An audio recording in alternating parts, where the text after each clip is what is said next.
they were still humans. उनके हाथ में हथियार थे। 8, 9, 11 महीने के बच्चे जिनके छातियों में गोलियां लगी थी। हेलो दोस्तों, आज हम बात करेंगे फिल्म केसरी चैप्टर 2। तो चलिए शुरू करते हैं। 13 अप्रैल 1919 को बैसाखी के दिन पंजाब के गवर्नर माइकल ओडायर के आदेश पर ब्रिगेडियर जनरल रेजिनाल्ड डायर ने जलियांवाला बाग में शांतिपूर्ण तरीके से प्रदर्शन करने वाले निहत्थे हिंदुस्तानियों पर तब तक गोलियां बरसाई जब तक वह खत्म नहीं हो गई। हजारों मासूम लोगों की मौत पर ब्रिटिश साम्राज्य ने कभी माफी नहीं मांगी।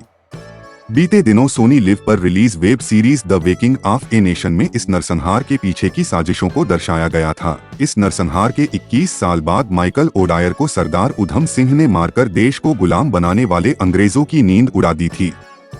इस पर शुजित सरकार की फिल्म सरदार उधम ने झकझोर कर रख दिया था। देश के इतिहास की प्रचलित घटनाओं को केसरी फ्रेंचाइज फिल्म में लाने वाले निर्माता करण जौहर ने अब Kesari chapter 2 the untold story of Jallianwala Bagh में जनरल डायर को अदालत में खींचने वाले भारतीय वकील सरसी शंकरन नायर पर यह फिल्म बनाई है।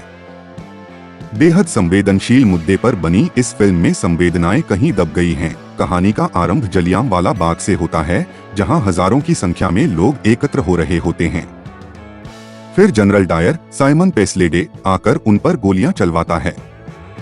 वायसराय काउंसिल में एकमात्र भारतीय वकील सी शंकरन नायर अक्षय कुमार इस घटनाक्रम के लिए जनरल डायर को दोषी मानते हैं, जबकि बाकी सभी अंग्रेज सदस्य उन्हें निर्दोष करार देते हैं। फिर वकील दिलरीत गिल अनन्या पांडे शंकरन को इस हत्याकांड को लेकर चेताती है। शंकरन उसके साथ जनरल डायर के खिलाफ अदालत में मुकदमा लड़ते हैं। उन्हें टक्कर देने आता है आधा एंग्लो इंडियन वकील नेविल मैककिनले आर माधवन। अदालती जिरह में जनरल डायर के निर्णयों पर शंकरन सवाल उठाते हैं। Please subscribe my channel. सेना की टुकड़ी द्वारा की गई अंधाधुन गोलीबारी का यह दृश्य दिल दहला देने वाला होना चाहिए था, लेकिन स्क्रीन पर उस भयावहता को दर्शा पाने में निर्देशक कामयाब नहीं पाते हैं। फिल्म में हंटर कमीशन का भी कोई जिक्र नहीं आता है। जलियांवाला बाग के बाद भी जनरल डायर का कैसा रवैया रहा? उसने प्रेस पर किस प्रकार अंकुश लगाया? भारतीयों का दमन किस तरह से किया? उसके बारे में फिल्म गहराई से बात नहीं करती। यहाँ पर वही पुराना dog and Indians are not allowed का बोर्ड दिखाकर अंग्रेजी मानसिकता दिखा दी गई है। फिल्म जलियांवाला बाग कांड की सुनवाई तक पहुँचने में इंटरवल का समय लेती है, जबकि इस मामले को अदालती कार्यवाही पर ज्यादा फोकस करने की जरूरत थी। डायर की बर्बरता को बारीकी से दिखाने की जरूरत थी। जनरल डायर के साथ इस हत्याकांड को अंजाम देने में माइकल ओडायर की सबसे बड़ी भूमिका थी। फिल्म उन्हें कटघरे में नहीं खड़ा करती है। दलीलें और सबूत ऐसे होने चाहिए थे कि आपका गला रुंध जाए, मन आक्रोशित हो जाए, लेकिन फिल्म यहाँ पर पूरी तरह असफल रहती है।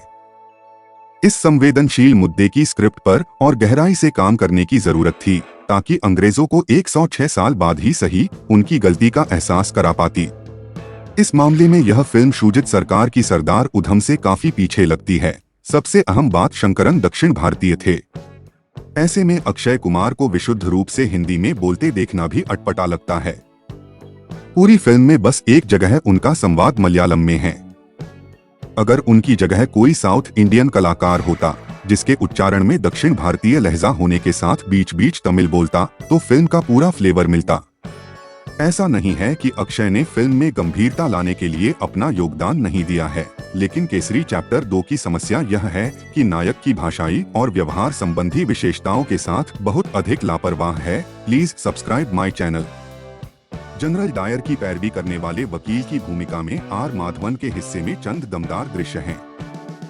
फिल्म जाट के बाद रेजिना कैसेंड्रा एक बार फिल्म साउथ इंडियन पत्नी की भूमिका में हैं। हालांकि यहाँ पर उन्हें कुछ खास करने का मौका नहीं मिला है।